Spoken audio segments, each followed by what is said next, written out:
Hello and welcome to Here's the Pitch. It's sponsored by Masses Restaurants in St. Louis. 5 locations, stlmasses.com is the website. Go there if you're driving through St. Louis. Check them out. They've got good food, and I know you'll enjoy it. I'm your friend Brad, and I'm here to tell you to subscribe as always.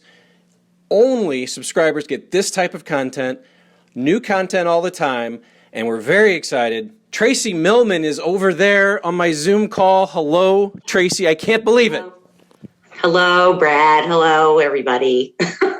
Tracey, the former office manager, right? I want to make sure I get the title correct, of the Howard Stern channels. Were you the Sirius or just the Howard Stern channels office manager? Just the channels. Yeah. It was technically the operations manager of the channels, but office manager it is. 6 of one, half dozen of the other. Okay. So what does that entail? What does that mean? Tell us about what that job was. Let's have some fun. I don't even remember anymore. I feel like it was so long ago. I was the intern wrangler.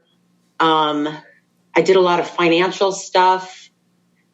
Do you know, I really don't remember a lot of what I did there. I helped, putting people into the systems and getting passes and just random stuff. The last thing I really remember doing was setting up for the big birthday bash. And that took up the last 2 months of my time there. So it's stuff like that, Well, helping Gary if he needed it. Random stuff. Was that 2014 was your last year then? Yeah. So it's a lot of time. 5, 6 years, 6 years. 7 years. I'm in Charlotte 7 years.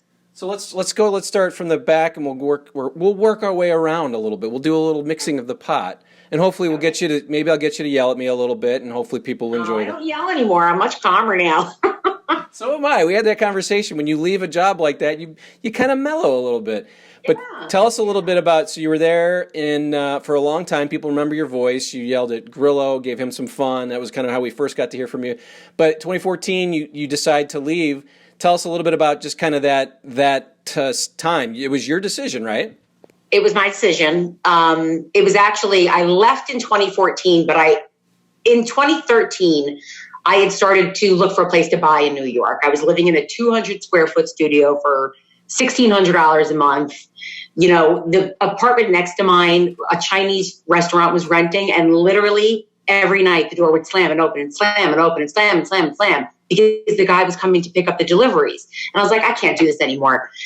So I started to have panic attacks about buying in New York. And I'm like, I don't want to do this.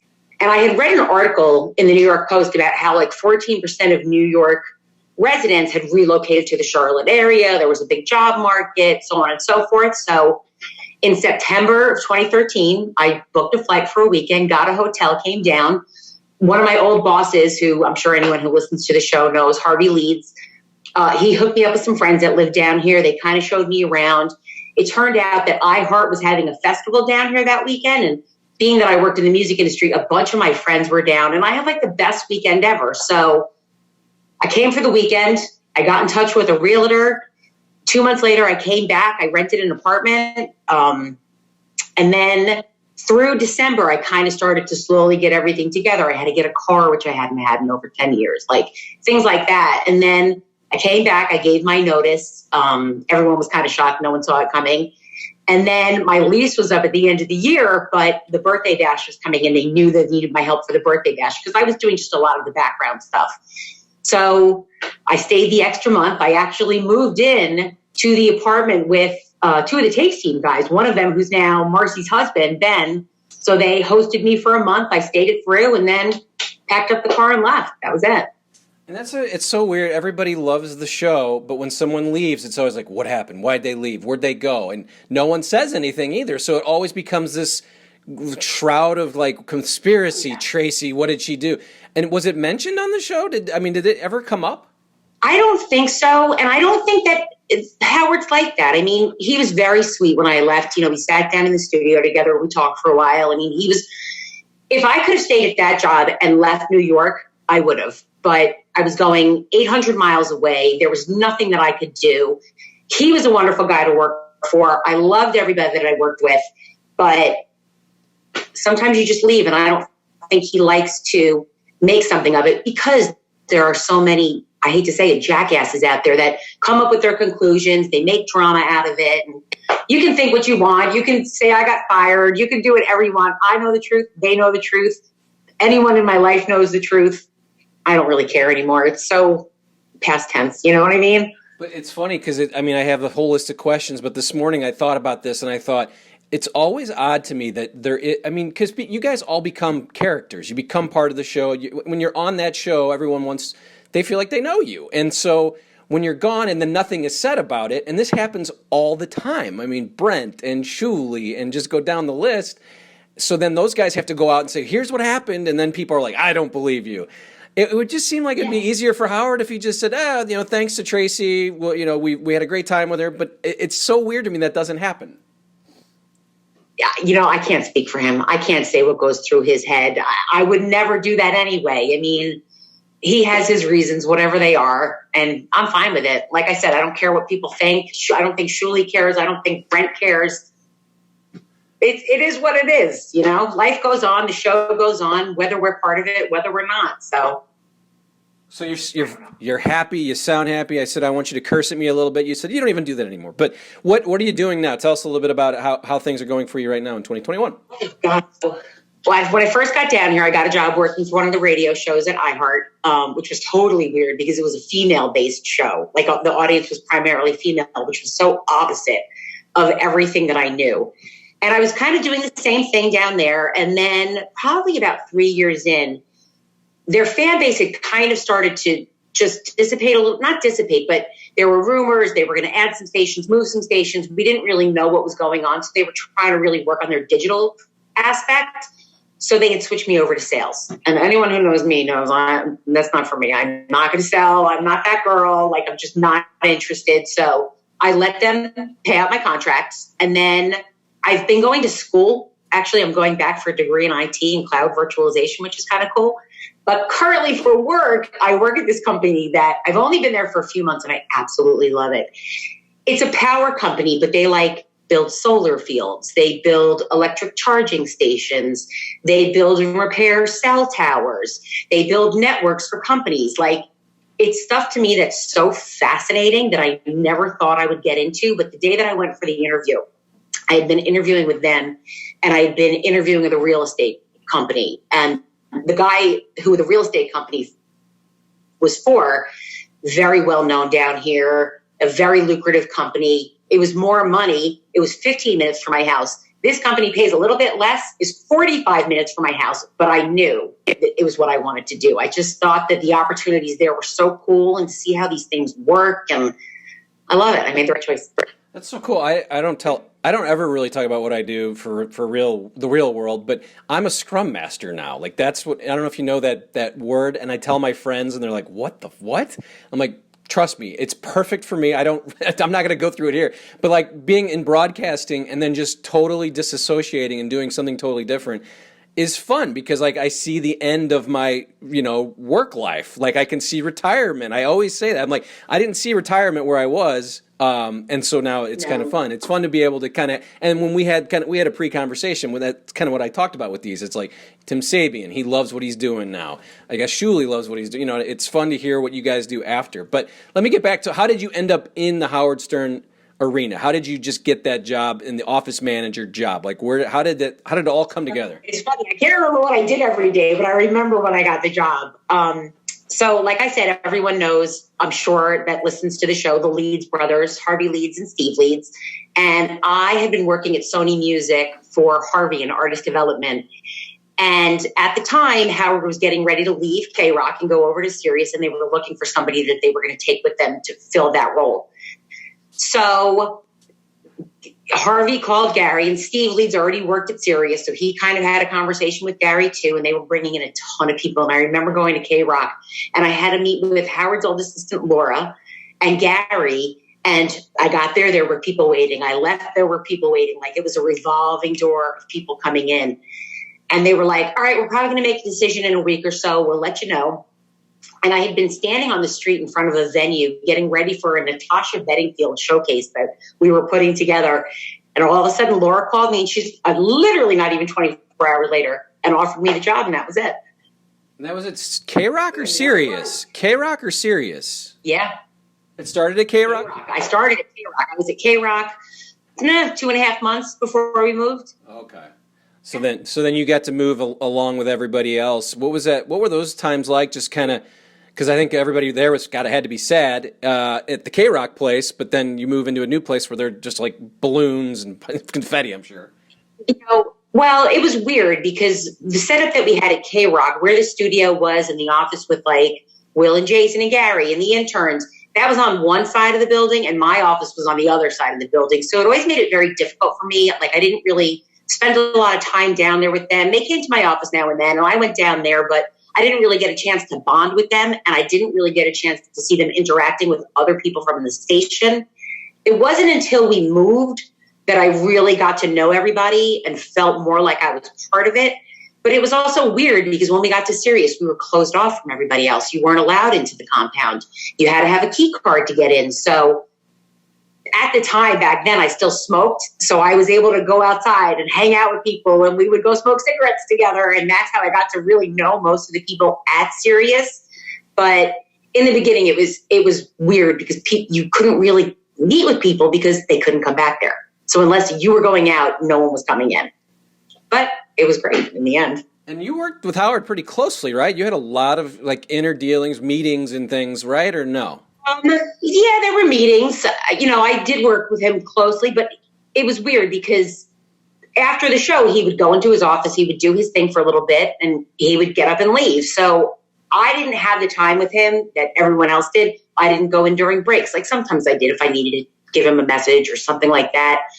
The most time I really ever spent with him, and I actually miss doing them once things all digital, is we used to do movie screenings. So every time a new movie would come out, the movie company would invite us to go to a private theater, and the whole crew could go. We would all sit and watch the movies, and I always had to meet him on the streets. And I remember one time we were seeing some movie in IMAX, and I had to meet him, and it was like 3 escalators up. And I swear to God, I think we were together maybe 3 minutes, and he knew my entire life story. I mean, and I don't know what it is about him, but he asks you a question and you legit just want to answer it. You want to tell him anything he wants to know. Like you melt into it. It's the weirdest thing I've ever seen in my life. But I would enjoy those little conversations with him and those times with him. He really is great. He's just a great guy. So at some point you get on-air experience. Was that something you even cared about? And it was the Grillo, right? That's the real first time when we get to hear your voice and Tim gives you a show. But before that, I'm sure Howard's like, oh my God, radio gold. Like listening to Tracey take down Grillo, the way you say his name, the way you say douche, I would like to hear a little bit of that if we can. Just give me some, but it was such a funny thing. I know. I'm sure it's like, oh God, why do I have to hear this? And you said that people still say this to you, but just tell me a little bit about that. What was it like? Did you enjoy? Did you want to be on the air? And when Tim approached you about doing a show, right? And that's when this all happens, where you become sort of a character? I didn't actually know. So as everyone knows, it happened on the intern show. And when I came in the next day and Howard played it on the show, and I remember the biggest fan of that entire thing was Artie Lange. He went nuts for it. But it was very weird to me because as much as that's when he was like, she's radio gold, I wasn't used to, and I'm still not, and I think this was one of the reasons also why I was just okay getting out of the industry. There are a lot of really shitty people out there who just want to bring you down and make you feel bad. And you really have to be strong to be able to put up with that stuff. And it was tough for me at first. Like I really didn't like it, but I guess they had the conversation. They decided they wanted me to try happy hour, which I did. And it just kept going. And I was like, I don't want to put up with this shit. Not only do I feel like I'm saying things that I wouldn't normally say, and I'm taking down people that I normally wouldn't take down for what? And then I'm getting berated by people I don't even know for the same reason. I'm like, I don't want to do this. So after the Gary one, well, that was pretty bad. Gary didn't talk to me for like 3 months after that. It was really bad. I was like, just isn't worth it. I mean, it amazes me that I'm gone for 7 years and there are still people out there that are total shitheads that feel like they have to say something negative to me. Like, I moved on. Maybe you should move on too. And maybe you should try some therapy. I don't know. That's all I'm going to say. But it is hilarious stuff. I mean, not the things that people say to you, but the things you said. As I told you in our pre-interview, I still walk around the house going to my wife, douche. She's like, stop, just stop.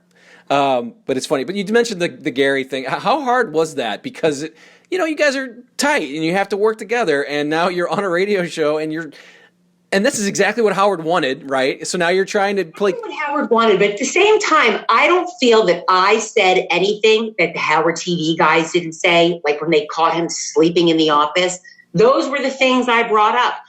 And anything that I said was true. If there's one thing anyone who knows me knows about me is I am a straight shooter. I will tell you like it is. I don't sugarcoat shit, and it is what it is. Maybe he didn't like my delivery. Maybe it's, I don't know, because I wasn't a Scott DePace or a Doug Goodstein. He just took it a little harder when it came from me. But if I'm telling the truth and you don't like it, maybe you should look at the truth and not me, Well, and you even said in this, and I'm sure, to me, thinking about like the world today, it was boys club, right? And you're this Spitfire, you're not going to take any shit. And I think, and I don't think Gary liked that. But how hard was that? I mean, you really were one of the. Robin was a staunch female, but she's on the air, and it's totally different. Back in that room, I can't imagine there's a lot of women back there giving it to Gary, and that's I think why it was. It was probably shocking to him that you were doing that, but also probably hurtful because he thinks everybody loves him. He needs everybody to love him, right? Oh, don't get it twisted, though. I actually do love Gary, and I still to this day love Gary. He was always good to me. He was always sweet to me. I did something because I thought I was supposed to do it. Would I have done it in any other day or even thought about the things that I brought up on that show had I not really kind of been asked to? No, absolutely not. You got to know your place. I mean, and I think in any other work environment, you do know your place. But here, it's so different. Like there, it was so different that you're expected to do things or to be a certain way. And I think it just gets the best of you a little bit. And you kind of just roll with what you think you're supposed to do, even if it's not something that you would normally do. I don't know if I'm describing it right. I don't know. No, that's good. And that's what I was going to say is, did you ever say, listen, to Tim or to Gary, whoever, just, I don't really want to be on the air anymore. This was, I know it was kind of fun for you guys, but I don't need that anymore. Did that ever come up? And did they? No, I did it in the studio with Howard. We had that conversation after the fight with Gary. Oh, hi, little dog. Sparky, yeah. I'm sorry. I get, I'm all doggy. After the second show, when I went in there and Gary and I had it out on the show, we decided that maybe this wasn't the best thing. And then, if you remember, I can't remember what the name of the show was, but Will, Jason, and Teddy did a similar show where they started to talk about everyone in the studio. And again, it led to the same problems. It led to the fights, which is great radio, but it became toxic in the office. Nobody wanted to talk to each other. Nobody trusted each other. And that didn't last that long either. I mean, this is one part of the show. This is one part of your job. So this is an hour. For the other 7 hours, now you hate everybody. Nobody wants to work like that. I can't imagine it, actually. I mean, you ball bust, but then it's on the air and everyone else knows about it. That's why it's always interesting to me that and then Howard's kind of conducting it over here, enjoying it. He's like absolutely. Turning. It's like you sit there and it's like I remember I took Steve Brandano to go see the premiere for Iron Man. And I remember I was sitting on the bus coming into work and I had my little stiletto that I had gotten for Christmas, listening to the show. And Howard started to get angry. How come you've seen Iron Man and I haven't seen Iron Man? It was this whole big to-do and I freaked out so bad. And it's like you're constantly on guard because you constantly think something's going to get up, you're going to get in trouble, or something's going to make you get berated on air. And it's like I'm not having a conversation with 4 of my coworkers. I'm having a conversation with 25 million people. And it's creepy. I mean, it's creepy. And you're constantly on edge with everything you do because you never know what's going to come back in a good light, a bad light, and it's intense. It's intense. But Benji is legitimately disgusting, right? Still, even today. I don't even listen. I left that little bitch to do nothing but bark at me because he couldn't come to a comeback. So And he was the writer, and you would smoke him. Yeah. And what does that say? You mentioned Artie. I mean, he's super talented. Everyone knows it. But to get his impression of you, I mean, there's a person doing an impression of you. Did you love that? I mean, his impression was so great. I loved it only because it was Artie. Because I love Artie. I've always loved Artie. Artie has always, and like I said, like even after everything went down and I was so uncomfortable and people were attacking me, and some weren't attacking me, some were really great about it. Artie was the one that I would go to when I had trouble with it, when I couldn't really grasp what was going on. Because before that, I was just the chick in the back office, and all of a sudden, and he would always be like, Tracey, don't worry about it. Like he would always just, and every once in a while I would even text him and he would just be like, you're gold. Like, fuck them. Don't worry about it. They're not your problem. Just ignore them. And he was really a good support. I don't even think he knows how much of a support he was. How tough was that for you when he had his issues and then ultimately had to leave completely? It was a bummer. It was a real bummer because he truly is one of the nicest, most generous people I've ever met in my entire life. And you never want to see somebody go down that path, but especially somebody who is so giving and nurturing and caring and just an all-around good person. And it broke my heart. It still breaks my heart to this day. Even like, you know, for everything that he's gone through and everything that went with his nose. And like, I follow him on social media, and to see him now as to what I knew him at when I first got there, it's torturous. I mean, it's really torturous because he's just a doll. Well, we hope he's doing well.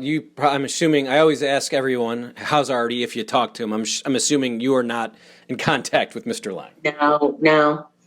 That's too bad. I think I reached out to him maybe 3 or 4 years ago on social media, but like in a DM, but that was it. It's funny that because when I hear these conversations, I think of other things people have said, and everyone obviously has just glowing things to say about Artie. So the more I think about the fact that he did get to sleep or he would call in sick, if he was an asshole, you could just get rid of him. But it's impossible because he's such a good dude, and he's great on the show. So yeah. I'm starting to understand more that it was incredibly hard to just say, Artie, you can't come back anymore. Yeah, it was a bummer. I mean, I don't even know how to elaborate on it. It was bad. I think the hardest thing I ever saw, though, was the day that he got into that big fight with Teddy. And you can even see in the video me coming up the hall, because Teddy and I were very good friends at the time. Just took Teddy out of the building. We walked around for a while, but I never saw like 4 to 5 men trying to hold back one man, and that man getting through. Like it, I mean, but now I think at the end of the day, we know it was drug induced and his adrenaline was going, and we had to get Teddy out of the building. And that, to me, was really heartbreaking to see him that way. Yeah, I mean, it was funny and fun for a while, and then it did get, as a fan, just watching, like, oh, come on. It's just kind of, and part of you is like, Howard, you know what's going on, but it seemed like Howard really didn't know, or he found it funny, and that's the hardest part about all of it, I guess. I don't know that it's looking back now, I can say that I saw all these things, or I knew what it was, because now I know what it was. But back then, I don't really know that we all knew how bad it was. That boils down to. We knew there was something going on, but I don't think we knew the intensity of it. Well, and that's what, I can't remember who said it here, but they said, addicts know addicts, so they obviously know what's going on. Howard's not an addict. Fred's not Robin. So none of you, all you people are like, not really in the Artie Lange show business, drug, John Belushi world, so you would have no idea. You just think, oh, he must have had too many drinks last night, or maybe, yeah, I get it. So we hope he's doing well. I really do, and I hope to have him on here. Teddy, you mentioned it. Any contact with Teddy? Everyone asked me about that. I haven't talked to Teddy in a while. Last I knew about Teddy, he and his wife had like a sandwich truck, like a whatever they're called. I can't even think of the word right now. Then I think he opened a restaurant, but I think since then he's closed it. But don't quote me on that. But I don't really know where Teddy has gone. Yeah. I hope he's doing well, though, him and Poppy.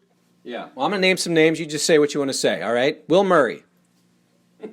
Who? Will Murray. Oh, I love Will. Will's a good guy. Jason Kaplan? Huh? Jason Kaplan? I saw recently on Twitter they had put a thing up of Jason. He looks phenomenal. And I love his wife and I love his pets. And I follow them on all social media. And he has the cutest blind beagle, which just melts my heart that he would do that because I have a handicapped dog too. Yeah, I don't really have anything. I don't think there's anyone that you could bring up that I would really have something nasty to say about. Do you get the chance to talk to those people? I mean, do you keep in touch? And really, when I found out that Will had and the family had gotten COVID, I did reach out to him and we talked a little bit. I talk to him every once in a while on social media. Last time I was in New York was before COVID, and I did get to see everyone. We all went out to our local pub, and there's a dog again. We had some drinks, we caught up, but because of COVID, I haven't been back up. I talk more to the wives, a lot of the wives. Like I still talk to Richard Christie's wife a lot. I talk to High Pitch Mike a lot. I talk to Jim McClure's wife a lot. Richie Wilson I talk to, and Rachel, and Rob Martin, and Jackie, who was Scott's intern, and they fell in love and got married and have a baby and are living a great life. Gary every once in a while on social media, but it's weird. Like I'm just like I left and I left. Yeah. You know what I mean? Yeah, well, it's funny that you said, because you left. I left, and I had a real hard time leaving the people. Like I didn't want to do the job anymore, but I really loved the people. There's probably five of them were in my wedding, so it's like they were my. I have these. My wife says you have to start deleting some friends. You have too many, and I'm like, no, that I have this part of my life. I have these people, and I have these people. So I keep in touch with them. I was curious too. So you talked about when you left, but a lot of people talk about that time being a weird time for the show because of kind of the change that was happening, and people have seen Howard's YouTube video that was leaked where he says, "I want A-listers," and MARCI comes in. Did you get a sense it was a weird time for the show? A weird feeling of change when you? Because it was kind of. I mean, anyone who's going to tell you that it wasn't changing is full of shit. I mean, it was definitely changing, but I have to be honest, like, people can say what they want, and they could say Howard's not the same, he's sold out, he's this, he's that. His interviews have never been better. His kindness, I think, comes through, and I think that people are seeing him for who he is as opposed to what they think he is. And was it weird for me at first? Yes. Do I think in the end game it was a benefit and the show sounds better than ever? Yeah, I do. I mean, people can think what they want. Oh, we're not playing anal ring toss. This stripper's not doing this and this one's not doing that. Well, there's more to life than strippers and anal ring toss. Like, I'm interested in what these people have to say. And like I said before, like he has a way of making people just open up and want to talk to him. So I think he's one of the best interviewers in the world. And anyone who says other is full of shit. Totally well prepared. Was it tense around there though for everyone, including yourself? Because that's a weird when something like that happens. It's got to be tense, and people are walking around scared about their jobs and everything. How did you feel like a tenseness, and were you tense? Listen, it was different. I mean, one day I was in my own office, the next day I was in Gary's office. Like I remember my best friends. I spent the weekend at my best friend's out on Long Island. And that Sunday she had, I don't know, a bridal shower or something. So I stayed at the house and I was babysitting her kids while she was gone. And her husband, I don't know, was playing golf or something. And I come back to the city the next day. I go to work. I'm sitting in my office. She calls me and she's like, my sister died last night. She had a stroke, massive stroke. She died. MARCI comes walking in the office. So you have to be out of here by Wednesday. And I'm literally sitting here talking about somebody who had been in my life for 20 years passing away. And MARCI's just like, you got to be out by Wednesday. So I was like, what the fuck? Like, it was weird. But I really don't have anything to say about MARCI. I really think at the end of the day, she's been more of a benefit than people give her credit for. Yeah, I mean, obviously there's another contract, another 5 years. So Sirius seems to enjoy it. There must be subscribers. So it is working. And Howard's almost 70, right? I mean, he like you were saying, anal ring toss doesn't work when a 70-year-old's doing it. No, it's gross with a 70-year-old. No, it's like watching my father with anal ring toss. I'm not interested. No.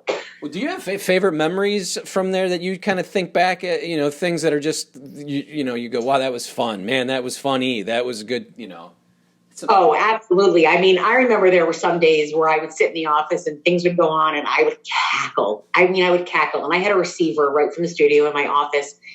And like, there would be 30 minutes where you couldn't actually even get any work done because you were laughing so hard. I've met some great people. And it's funny, when I was preparing for this, I was like, who was your favorite person that ever came in? Cloris Leachman was the greatest thing, to actually talk to Cloris Leachman. And I didn't talk to her. She talked to me, and she was funny and she was sweet. It was awesome. Obviously, when we left K-Rock, that party was huge. And we went to the Hard Rock. I think it was the Hard. No, it wasn't the Hard Rock. It was the one somewhere in the 50s. And it was the first time anyone asked me for my autograph, which was super weird, super creepy weird. And then obviously the birthday bash. And I remember Robert Downey Jr. came I had to work the green room. So all the celebrities, before they came out to go onto the stage, would come in there. And I mean, it was, Slash was in there and Jimmy Fallon was in there and Robert Downey Jr. and all these celebrities were just sitting in there watching him on the monitor. And I'm just standing there like, oh my God, And I think Robert Downey Jr. accidentally bumped into me, and he was so sweet and like, oh, I'm so sorry. And he's like, are you having a good time? And I was like, I just talked to Robert Downey Jr., my childhood sweetheart. There was just a lot of cool things. There were a lot of funny things. I even off air, we used to have beer pong tournaments. Those were always fun. We'd get an ante and you'd get $10 for unlimited pitchers and $10 would go in for the beer pong, and we would rent out a bar for the day. We just had fun, and it really was a great family atmosphere. And I do miss them all. And I really hope that each and every one of them are so awesome. Did you get along with the Howard TV guys? Those guys were a little... I had fun. Actually, I was closer with the Howard TV guys than I was. My crew, my going away party was Doug Goodstein, Richie, Jim McClure, Richard Christie, JD, Sal, and all their wives. That was who I hung out with the most. So we talked about at the beginning what you're up to now, and I know that you told me a three-legged dog that you found, and that's your baby. Tell me a little bit about picking up a three-legged dog, and then just kind of being a doggy person. I'm a doggy person, so Sparky running around. He's now upstairs making dinner. But tell me a little bit about why you wanted a three-legged dog and your just love of dogs. Well, I have a dog that I got, one of my coworkers from iHeart had found wandering around in the streets. For days he tried to catch him, he couldn't. Every time he would get him, he would wiggle out of his hands. So he's a chunky Chihuahua named Mr. Wiggles. And then I've had him for a few years. He's starting to get a little bit older. And I thought, most of my friends down here have two dogs. And I was like, you know what? I should get a second dog. Something younger, sprightly, that will keep him young and sprightly. And one of my other friends from iHeart fosters dogs. So she always posts pictures. She's a foster fail. She had one, now she has three. And she posted this picture of this little Papillon Chihuahua mix named Kate at the time, Kate. And I saw her and I fell in love with her. She's just the cutest thing in the entire world. And apparently what had happened is somebody had used her as a breeding dog, and she's only 2, and they think she's probably had about 2 to 3 litters. And whoever had her, she broke her femur on one of her hind legs, and they wrapped her in an ace bandage and sent her on her way. So when they found her on the street, the damage was done. The infection had already started to spread. She was covered in fleas. So unfortunately, they had to amputate it. So she's only been a tripod for probably about 5 weeks now. She's been with me for close to 3 weeks now. And I freaking love her, man. She's crazy. She's fucking crazy. Wiggles doesn't know what to do with her. She's all over the place. She eats everything. You put the leash on, she eats the leash. You put the harness on him, she eats the harness. She eats his leg. She eats my leg. She eats the blanket. I mean, you name it, she eats it. Well, and she's adorable. I'm sure. And just hearing you talk about your dog, it makes me think you still need some sort of outlet, a radio show, a podcast. Maybe we'll continue these conversations and we'll talk more about your old days, your new days, because I miss that voice. I think people do too. Oh, you know who misses my voice? all the douches out there. That's who is my voice. That was just for you, Brad. You better appreciate that shit. I do. Well, I really appreciate you doing this. I know people probably don't know. I try to track as many people down because I really like the show. I'm a fan. But I also like hearing these stories of people who've left, the Doug Goodsteins, the Tim Sabians, the Ganges, and just hear what they do after, because it's the same for me. Like, what do you do after you leave kind of the place that people know you for? And so I enjoyed this. Carolina's treating you well. I mean, it sounds like home base forever, right? I love it. I mean, I have a house. I have my dogs. I've got a job I like. I've made some great friends down here. Like, everything I hoped it would be, it turned out to be. Will you ever go back into radio, or is that in the... I don't think so. You know, when I was younger, the music industry, the radio, it was fun, but I'm older now. It just doesn't, what am I going to do now that I haven't done already? You know? Yeah. Just spend out my time, wait for my 401k, cash that shit in, and go live in a retirement community. That's all I want to do. We have the same goals in life, and that's great to hear. Yes. Yes. Well, thank you so much, Tracey. I know people will be very excited to hear from you again, so I'm glad you did this, and I know that you said this actually was not as bad as you thought it would be. I try to make you feel comfortable. That's my goal here. No, and I appreciate it. You're a sweetheart. And you should, you know, a lot of people have come and hit me up, and I'm like, no, and now I feel bad, and you suckered me, and you were persistent, and you were courteous, and I appreciate it. It's all an act. No, that's what I try to do here. I know. Well, I thank Tracey. I thank you for watching. Again, it's Here's the Pitch, sponsored by Masses Restaurants, 5 locations in St. Louis, stlmasses.com. Go to their website if you're driving through St. Louis. Great food, great pasta. And again, subscribe. This is for subscribers only. A lot of new stuff coming along the way. More former employees who are just having a ball with three-legged dogs. But I thank Tracey. I thank you for watching, and we'll see you next time.